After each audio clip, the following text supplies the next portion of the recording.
Acredite se quiser, mas as mentiras absurdas de Lula na coletiva de imprensa ontem, onde ele disse que não houve rombo fiscal no seu governo, eram apenas o início de uma campanha articulada para reescrever a história. As mentiras de Lula não se trataram de casos isolados, não foram deslizes cometidos por ser uma fala de improviso, não foram equívocos ou imprecisões, como a imprensa militante costuma chamar as mentiras vindas da esquerda. Hoje pela manhã, a ministra da Gestão e Inovação, Esther Dweck, deu a prova de que o governo Lula já não tem mais o mínimo de preocupação com o fato de estar deixando evidente o quanto está tentando manipular os fatos. Depois do Tesouro Nacional ter divulgado na noite de ontem o relatório com o resultado final do déficit primário do governo em 2024, que foi de 11 bilhões de reais, sem considerar as despesas com o Rio Grande do Sul e com os incêndios pelo Brasil, o Banco Central divulgou hoje pela manhã o seu relatório com os resultados do setor público consolidado no ano passado.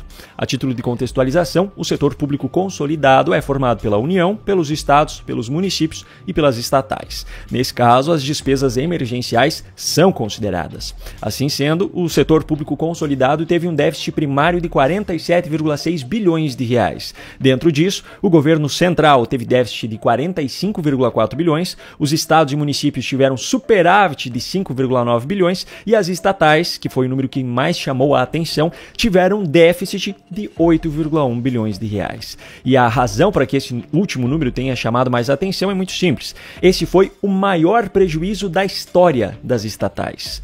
Bom, mal deu tempo desses dados terem sido divulgados para que a ministra Esther Dweck já fizesse um pronunciamento à imprensa ao lado do atual presidente dos Correios com a nova versão da verdade criada pelo governo Lula.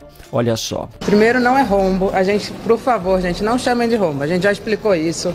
É bom lembrar. Hoje o que foi divulgado pelo Banco Central é o resultado fiscal das empresas, né, que pensa só as receitas do ano e as despesas do ano. É rombo sim. Déficit é rombo. E o fato de vocês chamarem de outro nome e explicarem isso não faz com que a verdade mude.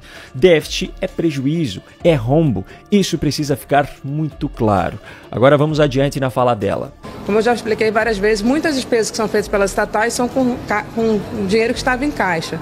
E, portanto, ele acaba gerando um resultado deficitário, ainda que as empresas tenham lucro. Né? O foco com os Correios é que seja uma empresa lucrativa. Né? Se vai ter déficit ou superávit, é o resultado das receitas do ano e das despesas do ano. É muito importante lembrar isso, não é um rombo. Isso só piora ainda mais a situação, porque esse uso de dinheiro em caixa e o saldo deficitário ao final do ano mostram que o dinheiro que um dia já sobrou está sendo agora consumido. As estatais tiveram superávit acumulado de 14,4 bilhões de reais no governo Lula 1 e 4,1 bilhões de reais do governo Lula 2. Dilma inverteu a situação e entregou um déficit acumulado de 4,5 bilhões no seu primeiro governo e, graças ao seu impeachment em 2016, o fim do ciclo em 2018 teve déficit acumulado de apenas 0,5 bilhões. Durante a gestão Bolsonaro, mesmo passando pela pandemia, as estatais tiveram recorde de superávit.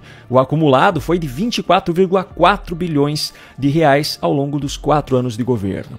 Lula assumiu e em 2023 elas já tiveram déficit de 2,3 bilhões e agora em 2024 déficit de 8,1 bilhões de reais, fazendo com que o prejuízo acumulado seja de mais de 10 bilhões de reais nesses 2 anos.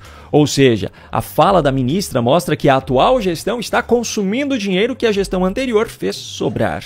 Mas os argumentos dela ainda não acabaram. Olha só o que ela disse na sequência. As empresas estatais voltaram a investir, né? Os próprios Correios voltaram a investir. O Fabiano está explicando aqui toda a mudança que eles estão fazendo interna de para onde a empresa está caminhando, né? Deixar de ter um grande foco, além, obviamente, do serviço universal de cartas, né, de entregas internas, ele está muito focado nas compras internacionais, ele está mudando para ser uma empresa de logística nacional, de entregas nacionais também, que faz parte desse processo e, obviamente, isso gera necessidade de investimento no parque tecnológico dele. Então, ele está fazendo uma série de medidas importantes e a gente já explicou isso. Então, o resultado hoje é só de déficit ou superávit, que é uma contabilidade puramente fiscal, Só receitas e despesas no ano. Pura baboseira. A situação catastrófica das contas dos Correios não é por conta de investimentos que estão sendo feitos na logística, etc. A verdade é que os Correios estão passando por uma crise gravíssima.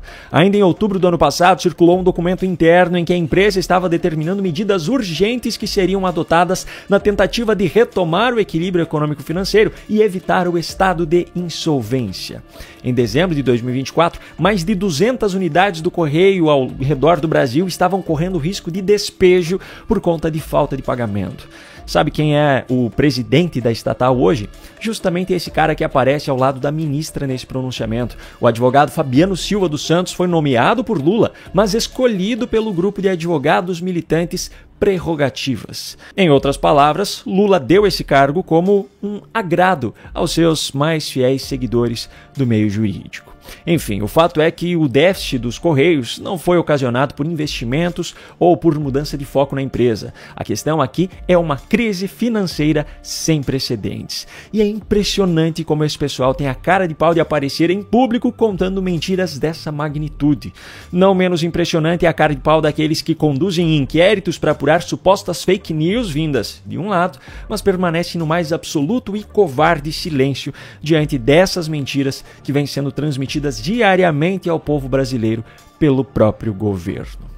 Bom, mudando agora de assunto, você deve ter percebido que a fala da ministra foi exibida pela Globo News. E é justamente sobre essa emissora que eu vou falar agora. Nesse sábado, dia 1º de fevereiro, serão realizadas as eleições para a escolha dos novos presidentes da Câmara e do Senado. O pessoal da Globo News tem falado bastante sobre isso. Até aí tudo bem, perfeitamente natural. Só que, em vez de ter apenas jornalistas dentro do Congresso fazendo a cobertura dos acontecimentos, a emissora simplesmente teve acesso exclusivo a espaços dentro do prédio do Legislativo para montar estúdios de onde os seus programas foram transmitidos ao vivo. Isso aconteceu ontem à noite. O tamanho de coisa, de desafio que tem pela frente. Mas eu queria mostrar para vocês uma cena. E também hoje à tarde com o programa Estúdio I. Segurança Pública e Direitos Humanos. Agora eu pergunto, quem é que autorizou a emissora a usar esse espaço dessa forma? Para que esses espaços tenham sido utilizados, certamente foi necessária uma autorização formal do poder público. De quem partiu então essa autorização? Tudo bem que as coberturas das eleições para as novas presidências das casas do Legislativo pode ser considerada de interesse público, mas a administração pública deve seguir princípios como o da moralidade, da impessoalidade e da eficiência. Então fica a pergunta: as demais emissoras tiveram a mesma chance ou esse foi um privilégio concedido apenas à Globo? Houve alguma licitação nesse sentido? Bom, de qualquer forma, apesar de teoricamente a cobertura das eleições no Congresso poder ser considerada como algo de interesse público, o fato é que, na prática, os interesses que estão sendo atendidos com o uso desse espaço estão sendo, como sempre aconteceu na Globo News, os do governo Lula. A resposta do Lula não poderia ser outra, porque há uma questão técnica, há uma questão aritmética, mas há também a questão da soberania. Eu concordo que a resposta adequada é essa.